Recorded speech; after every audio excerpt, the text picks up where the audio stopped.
Spy x family season 2 episode 6। Episode के शुरुआत में योर के कलीग्स योर से जलन महसूस कर रहे थे क्योंकि उन्हें क्रूज ट्रिप पर जाने का मौका नहीं मिला। वहीं योर ओल्का और बाकी लोगों के साथ डिनर कर रही थी, जहां योर कुछ ज़्यादा ही नर्वस थी, जिसे उसके डायरेक्टर समझाते हैं कि वो क्राउडेड एरिया में है, इसलिए यहाँ उन पर कोई भी अटैक करने की कोशिश नहीं करेगा, वो ज़्यादा टेंशन ना ले। इसके बाद जब उनका डिनर हो जाता है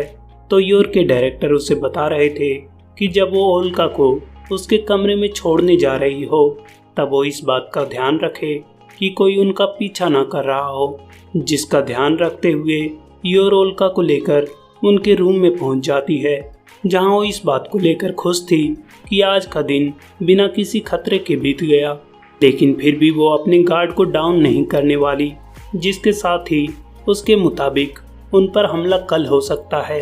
जब वो बोट एक्सचेंज कर रहे होंगे, और एक बार वो इस काम में सफल हो गए तो उसके बाद ओल्का जितना चाहे अपने बच्चे के साथ खेल सकती है। तभी ओल्का भी उससे पूछ लेती है कि क्या वो अपनी फैमिली से नहीं मिलेगी, जिस पर योर का कहना था कि वो अभी काम पर है, इसलिए उसका मिलना मुश्किल होगा। वहीं दूसरी तरफ बफे में आन्या बहुत तेजी से खाना खा रही थी, जिसके लिए ट्वाइलाइट उसे मना कर रहा था।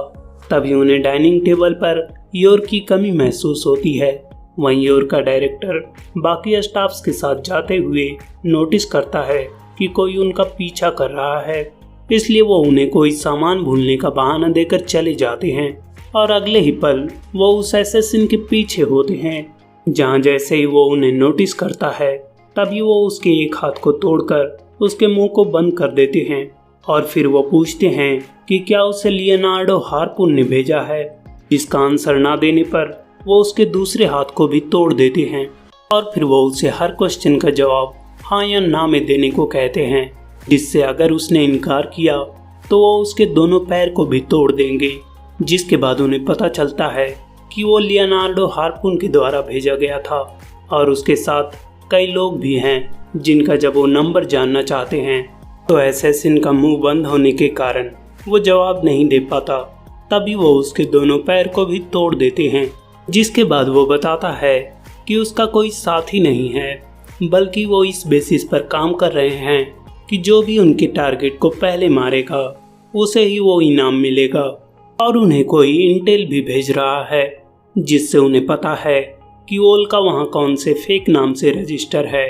और उसका रूम नंबर क्या है, जिसे सुनते ही डायरेक्टर उसे मारकर ठिकाने लगा देते हैं। और फिर वो ओल्का के फेक हस्बैंड ग्रे को अपने साथ लेकर चले जाते हैं और उसे बताते हैं कि कुछ एसेसिन्स उस शिप पर चढ़ चुके हैं, जबकि एसोसिएशन ने इसे बहुत सीक्रेटली प्लान किया था, इसलिए उन्हें पता नहीं चल रहा कि उन्हें इनकी खबर कैसे मिली। अभी ग्रे बता रहा था कि उसने 3 दिन पहले अपने मॉम से फ़ोन पर बात की थी, जिसे सुनकर डायरेक्टर काफ़ी गुस्सा हो रहे थे। तभी हमें दिखाया जाता है कि ओल्का के रूम के बाहर कोई आया है, जिसे योर डायरेक्टर समझती है, लेकिन दरवाजे से बाहर झांकने पर वहाँ एक वेटर था,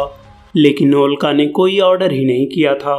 जिसे सुनते ही योर ओल्का और ग्रैम को लेकर बेड पर कूद जाती है। तभी वो वेटर बहुत सारी गोलियां चलाने लगता है, लेकिन जब वो उनके दरवाजे को खोलने ही वाला था उसी वक्त उसके हाथों पर शूटिंग डार्ट्स आकर लगते हैं, जिसे डायरेक्टर ने फेंका था।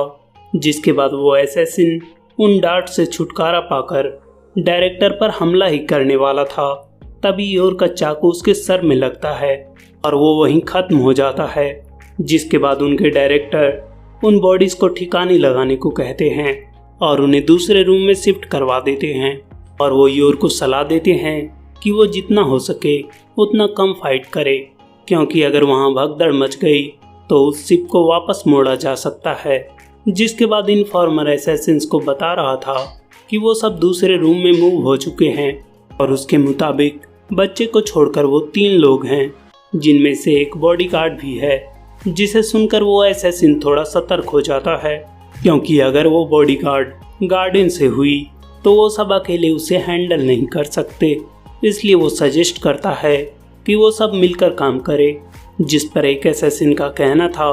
कि इससे अच्छा तो ये है कि वो जिस भी औरत को बच्चे के साथ देखें उसे मार दें, जिसे सुनते ही दो असैसिन उसे मार देते हैं और बताते हैं कि वो कोई क्रिमिनल्स नहीं हैं बल्कि असैसिन्स हैं और उनका काम केवल ट्रस्ट पर चलता है, इसलिए वो कोई भी ऐसा काम नहीं करेंगे जिससे वहाँ भगदड़ मच जाए। जिसके बाद हम योर को ओल्का, उसके बच्चे और ग्रे के साथ देखते हैं जिन्होंने मास्क लगाया हुआ था, जहाँ योर को महसूस हो जाता है कि कोई उनका पीछा कर रहा है, जिससे वो जल्द से जल्द छुटकारा पाना चाह रही थी, जिसके लिए वो सब एक पार्टी में घुसने वाले थे। लेकिन वहाँ से योर को ब्लड लस्ट महसूस होता है और वो तुरंत जान जाती है कि उनमें से कौन कौन असैसिन्स हैं, जिनमें से एक उन पर पॉइजन नीडल से हमला करने वाला था। लेकिन जब तक वो ऐसा कर पाता तब तक योर ग्रे के बटन से उस पर हमला कर देती है, जिससे वो ऐसे बेहोश होता है मानो उसने बहुत ज़्यादा पी रखी हो। जिसके बाद जब दूसरा असैसिन उन पर हमला करने वाला था तब योर उसके साथ डांस का नाटक करते हुए उसे मारकर बेहोश कर देती है और फिर वो सब वहाँ से निकल जाते हैं। उसी समय हम आन्या को एक मॉल में देखते हैं जहाँ वो एक की चेन लेने की जिद कर रही थी, जिसके लिए जब ट्वाइलाइट उसे मना करता है तो वो जोर जोर से रोने लगती है, जिसे सुनकर वहाँ पर बहुत सारे लोग इकट्ठा हो जाते हैं। वहीं ट्वाइलाइट उसे इग्नोर करते हुए ये सोचने में बिजी था कि अगर यहाँ पर बहुत बड़े बड़े लोग आए हैं तो यहाँ पर जरूर अधिकतर जगहों पर वायर टैप्स लगे होंगे, जिससे ट्वाइलाइट को एहसास होता है कि वो लोग इसके बातों को सुन रहे होंगे और अगर उन्हें शक हुआ कि वो एक नॉर्मल पेरेंट की तरह बिहेव नहीं कर रहा तो वो लोग उसे स्पाई समझ के पकड़ लेंगे। वहीं आन्या ट्वाइलाइट को इतना ज़्यादा सोचता देखकर वो उस रिंग को ना लेने का सोचती है। तभी वो एक असैसिन के थॉट्स को सुनती है, जिसे दूसरे असैसिन से कोई मतलब नहीं था और वो बस $4 लाख जीतना चाहता है, जिसका नाम सिकल चेन बार्नबी है, जिसे तुरंत ही योर और ओल्का दिखाई पड़ जाती है, जिसे देखकर आन्या सोच में पड़ जाती है कि अगर उसके पापा ने योर को लड़ते हुए देख लिया तो उनकी फैमिली बिखर जाएगी। तभी ट्वाइलाइट वो कीचेन लेकर आता है जो आन्या को चाहिए था, लेकिन आन्या उल्टा खुश होने के बजाय उससे कहती है कि अभी भी उसे उस रिंग की पड़ी है और साथ ही साथ वो बहुत अजीब सा चेहरा बनाती है, जिसे देखकर ट्वाइलाइट को आन्या के इमोशंस ही समझ नहीं आते, जिससे ट्वाइलाइट परेशान हो जाता है कि अगर इसके बारे में चीफ को पता चला तो उसे डांट पड़ेगी। उसी समय एक सेल्स लेडी ट्वाइलाइट को कुछ कपड़े बेचने की कोशिश कर रही थी, जिसे देखकर आन्या ट्वाइलाइट से कहती है कि वो बिल्कुल भी एक्साइटेड नहीं लग रहे और लोग की चेन और बाकी दिखावटी चीज़ों को इसलिए खरीदते हैं ताकि वो दिखा सके कि वो कितने एक्साइटेड हैं। जिसे सुनकर ट्वाइलाइट बहुत सारे अतरंगी कपड़ों को लेकर ट्रायल रूम में चला जाता है, लेकिन तभी आन्या को याद आता है कि उसके पापा मास्टर ऑफ डिस्गाइज हैं, तो वो तुरंत ही चेंज करके वापस आ जाएंगे। लेकिन तभी वो ट्वाइलाइट के थॉट्स को सुनती है, जो सोच रहा था कि वो कौन से कपड़े पहने जिससे वो एक्साइटेड दिखे, जिससे आन्या समझ जाती है कि उसे बहुत लेट लगने वाला है। तभी सिकल चेन बार्नबी योर पर हमला कर देता है, जिससे योर लास्ट मोमेंट पर बच जाती है,